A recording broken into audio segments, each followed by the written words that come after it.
भरतकुंड महाकाय सूर्यकोटि संप्रभा निर्विघ्नं कुरु मे देव सर्वकार्येषु सर्वदा सदा भवानी दाहिने गौरी पुत्र गणेश पांच देव रक्षा करे ब्रह्मा विष्णु महेश मृत्युंजय महादेव त्राहि माम शरणागति जन्म मृत्यु जरा व्याधि पीड़ितम कर्म बंधन।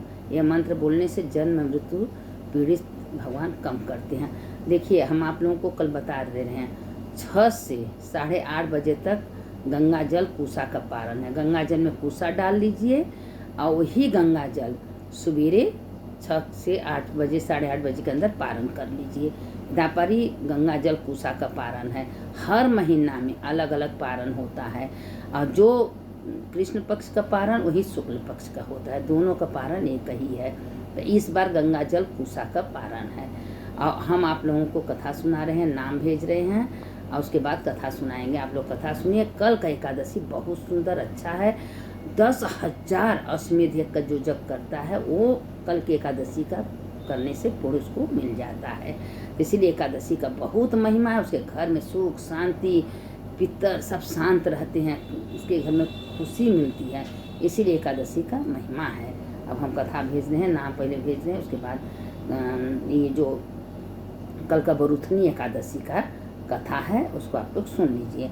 अब अगहन मास में उत्पन्ना एकादशी, मोक्षदा एकादशी, चैत मास पौष मास में सफला एकादशी, पुत्रदा एकादशी, माघ मास में षठतिला एकादशी, जया एकादशी, फागुन मास में विजया एकादशी, आमकी एकादशी, चैत मास में पाप मोचनी एकादशी, कामदा एकादशी, वैशाख मास में बरुथनी एकादशी, मोहिनी एकादशी, जेठ मास में अपरा एकादशी, निर्जला एकादशी, आषाढ़ मास में योगिनी एकादशी, पद्मा एकादशी, सावन मास में कामिका एकादशी, पुत्रदा एकादशी, भाद मास में अजा एकादशी, परिवर्तनी एकादशी, अश्विन मास में इंदिरा एकादशी, पापा कुशा एकादशी, कार्तिक मास में रमा एकादशी, हरि प्रबोधनी एकादशी, पुरुषोत्तम मास में पद्मिनी एकादशी, हरि बलवा एकादशी। सब पुरुषोत्तम मास का 2 है। ये 24 एकादशी हर महीना में 24 एकादशी साल में पड़ता है और हर एकादशी का अपने अपने अलग जगह जगह पर महत्व है। अभी बरुथनी एकादशी का कथा सुनिए। वैशाख मास के कृष्ण पक्ष की एकादशी को अत्यंत पुण्यदायिनी और सौभाग्य प्रदायिनी बरुथनी एकादशी कहा जाता है। इस दिन भक्ति भाव से भगवान मधुसूदन की पूजा करनी चाहिए। बरुथनी एकादशी का व्रत करने से भगवान मधुसूदन की प्रसन्नता प्राप्त होती है। भगवान मधुसूदन की प्रसन्नता से संपूर्ण पापों का नाश होता है और सुख सौभाग्य की वृद्धि होती है। इतनी महिमा है। देखिए, बरुथनी एकादशी का कामदा एकादशी का संपूर्ण वृत्तांत सुनने के पश्चात महाराज युधिष्ठिर ने भगवान श्री कृष्ण से विनती की कि हे मधुसूदन, अब आप मुझे वैशाख मास के कृष्ण पक्ष की एकादशी के नाम, व्रत विधान और पुण्य प्रताप के बारे में विस्तार पूर्वक बताइए। मधुसूदन भगवान श्री कृष्ण ने कहा, हे राजेश्वरी, इस एकादशी का नाम बरुथनी है। यह सौभाग्य देने वाली, सब पापों को नष्ट करने वाली तथा अंत में मोक्ष देने वाली है। इस व्रत को यदि कोई अभागीन स्त्री करे तो उसको सौभाग्य मिलता है। इसी बरुथनी एकादशी को के प्रभाव से राजा मानधाता स्वर्ग को गए थे। बरुथनी एकादशी का फल 10,000 वर्ष तक तप करने के बराबर होता है। कुरुक्षेत्र में सूर्य ग्रहण के समय 1,00,000 भार स्वर्ण दान करने से जो फल प्राप्त होता है वही फल बरुथनी एकादशी का व्रत करने से मिलता है। बरुथनी एकादशी के व्रत को करने से मनुष्य इस लोक में सुख भोग कर परलोक में स्वर्ग को प्राप्त होता है। शास्त्रों में कहा गया है कि हाथी का दान, घोड़े के दान से, तिलों के दान से स्वर्ग, स्वर्ण के दान से अन्न का दान श्रेष्ठ है। अन्न के दान के बराबर कोई दान नहीं है। अन्न दान से देवता, पितर और मनुष्य तीनों तृप्त हो जाते हैं। शास्त्रों में इसको कन्यादान के बराबर माना गया है। बरुथनी एकादशी के व्रत से अन्न दान तथा कन्यादान दोनों के योग के बराबर फल मिलता है। जो मनुष्य लोभ के वश होकर कन्या का धन लेते हैं वह प्रलय काल तक नरक में वास करते हैं या उनके अगले जन्म में बिल्ली का जन्म भोगना पड़ता है। जो मनुष्य प्रेम एवं धन सहित कन्या का दान करते हैं उनके पुण्य को चित्रगुप्त भी लिखने में असमर्थ है। जो मनुष्य इस बरुथनी एकादशी का व्रत करते हैं उनको कन्यादान का फल मिलता है। बरुथनी एकादशी का व्रत करने वाले को दशमी के दिन निम्नलिखित 10 वस्तुओं का त्याग कर देना चाहिए।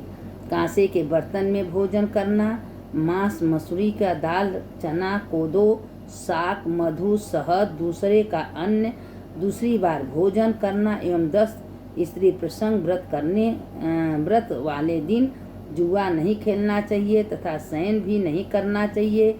उस दिन पान खाना, दातुन करना, दूसरे की निंदा करना तथा चुगली करना एवं पापी मनुष्यों के साथ बातचीत करना सब त्याग देना चाहिए। उस दिन क्रोध तथा मिथ्या भाषण भी नहीं करना चाहिए। हे राजन, जो मनुष्य विधि पूर्वक इस एकादशी का व्रत करते हैं उनके स्वर्गलोक की प्राप्ति होती है। अतः प्रत्येक मनुष्य को यह व्रत अवश्य करना चाहिए तथा पापों से डरना चाहिए। इस व्रत के महाशय को पढ़ने तथा सुनने मात्र से 1000 गोदान का फल मिलता है। इसका फल गंगा स्नान के फल से अधिक फल मिलता है। इतनी महिमा है बरुथनी एकादशी का। जो भी इस कथा को सुनते हैं, सुनाते हैं बरुथनी एकादशी का, उसके समस्त पाप तत्काल नष्ट हो जाते हैं। अब इसी पर देखिए कि एक हम बरुथनी एकादशी का कहानी हम आप लोग को सुना दे रहे हैं 10 मिनट का। देखिए कि एक राजा थे और 2 राजा थे। दोनों राजा को एक साथ बच्चा होने वाला था। अब दोनों जने का बच्चा होने वाला था तो आपस में पहले कह दी कि अगर लड़का होगा लड़की होगा तो हम दोनों का आपस में शादी करेंगे। तो एक राजा को तो लड़की हुई, वो कह दी, और दोनों को लड़की हुई और एक रानी भी झूठ बोल दी कि हमको लड़का हुआ है। अब दोनों में संबंध हो गया। जब दोनों में संबंध हो गया तो जब दोनों लड़कियां बड़ी हुई तो अपना लड़कियों को लड़का बना के रखी थी। अब पहले के ज़माने में 10-12 साल में शादी हो जाती थी। अब जब 10-12 साल में शादी हो जाती, जब वो बारात शादी तय हो गई, बारात जा रही थी तो राजा को पता चला कि मेरी कन्या है, लड़का नहीं है। तो एक गंगा के किनारे डोली से अपने कन्या को लेकर वो गंगा में कूद गया। कहा कि हम मुँह दिखाने लायक नहीं, क्या लोग सोचेंगे, एक लड़की से एक लड़की का कैसे शादी होगा, क्योंकि दोनों राजा को लड़की हुई थी। अब पेट में बच्चा था तभी तय कर लिए थे। अब बड़े चिंता में पड़ गए। लेकिन वो हमेशा बरहो मास एक बरुथनी एकादशी का व्रत करते थे और द्वादशी को पारण करते थे। द्वादशी को अन्न का और सब कुछ का दान करके तब पारण करते थे। और द्वादशी को तुलसी का पूजा करना, तुलसी को जल चढ़ाना, तुलसी को दीप दान करना, ये सब द्वादशी को करते थे। और द्वादशी का कथा सुनना, द्वादशी का की कथा जब सुन लेते थे तो उसके बाद पारण करते थे।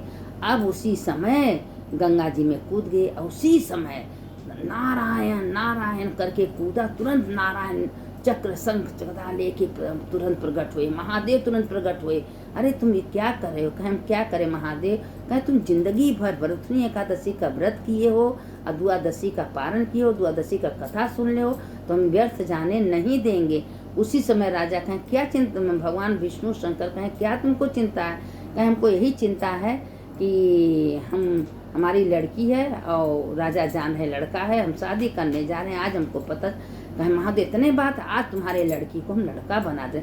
वही में लक्ष्मी विष्णु भगवान और महादेव दोनों मिलके उस लड़की को लड़का बना दिए। भगवान कुछ भी कर सकते हैं, लड़का बना दिए। डोली में बैठ के बारात गया, खूब धूमधाम से शादी हुआ। तो शादी हुआ, घर में बहू आई। अब यहाँ तो मारे चिंता के मारे रानी खा नहीं रही है, चिंता के मारे नींद नहीं लग रहा। तो सब कहे क्या रानी आपकी लड़की का शादी है? चिंता। रानी को तो भाई जानती हैं लड़की मेरी है, लेकिन उसको लड़का बना के शादी कर रही हैं। तो जब बहू घर में आई, उतारी परछन की तो देखी तो लड़की से लड़का। इतना खुश हुई, भगवान को करोड़ों बार धन्यवाद की, हे विष्णु भगवान, हे लक्ष्मी नारायण, हे गौरी शंकर, आपको करोड़ों बार धन्यवाद। मेरे लाज आप रखिए, मेरा इज्जत आपने रखिया, मेरा इज्जत आपके हाथ में। तो भगवान कहते हैं कि जो निष्ठावान, जो मतलब से कि मन से कोई व्रत पूजा करता है और भगवान के निमित्त से करते तो भगवान उसका कल्याण करते हैं। तो अपने जीवन का भार भगवान को दे दीजिए और भगवान जी से कह दीजिए कि हे भगवान, जो अच्छा है बुरा है आप जानिए, हमारे पास कोई शक्ति सामर्थ्य नहीं है, हम कुछ नहीं कर सकते। देखिए जैसे राजा का इज्जत भगवान ने बचाया, उसी तरह अगर भगवान पर विश्वास करके करेंगे तो आपका भी इज्जत भगवान के हाथ में है। अब दोनों का शादी हुआ, सुखी से रहने लगे। और उसके बाद इसीलिए ये बरुथनी एकादशी का बहुत महीना अपने अपने में सारे एकादशी का महिमा है। लेकिन कोई भी व्रत करिए, नियम दशमी के दिन एक बार भोजन करिए, एकादशी का व्रत करिए और द्वादशी को एक बार भोजन करिए। और चावल जो है द्वादशी को खाइए, दशमी एकादशी को चावल मत खाइए। और उस दिन दिन भर राम रामेति रामेति रमे रामे मनोरमे सहस्त्रनाम तत्तुल्यम राम नाम बराने, ये मंत्र सहस्त्र विष्णु नाम के जप का महिमा है। अब उठते बैठते चलते फिरते राम रामेति रामेति रमे रामे मनोरमे सहस्त्रनाम तत्तुल्यम राम नाम बराने, ये मंत्र बोलने से सहस्त्रनाम का फल मिलता है।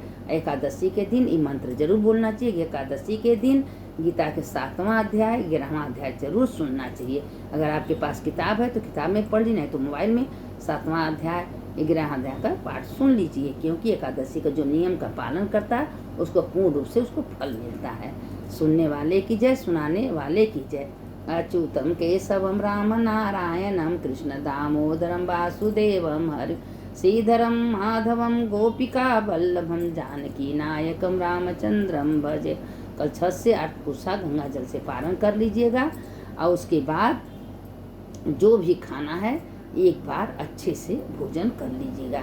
उसके बाद तुलसी जी का पूजा करके, तुलसी जी को दीपदान करके तुलसी जी का पूजा जरूर करना चाहिए। द्वादशी को एक पत्ता न हिलाए, पेड़ न छुआए, दूरे से करना चाहिए। एकादशी के दिन तुलसी में कभी जल नहीं देना चाहिए, दीपदान खाली कर सकती हैं। जो ऐसा नियम से करेगा लक्ष्मी नारायण तुलसी माता उसके ऊपर कृपा करेंगे। सुनने वाले की जय, सुनाने वाले की जय। सानंद मानंद बने बसंतम आनंद कंद महत पाप वृंदम वाराणसी नाथम अनाथम श्री विश्वनाथ शरणम प्रपद्ये, श्री विश्वनाथ शरणम प्रपद्ये। सदा भवानी दाहिने गौरी पुत्र गणेश, 5 देव रक्षा करें ब्रह्मा विष्णु महेश। देखिए सुन लीजिए एकादशी कथा हम आप लोग को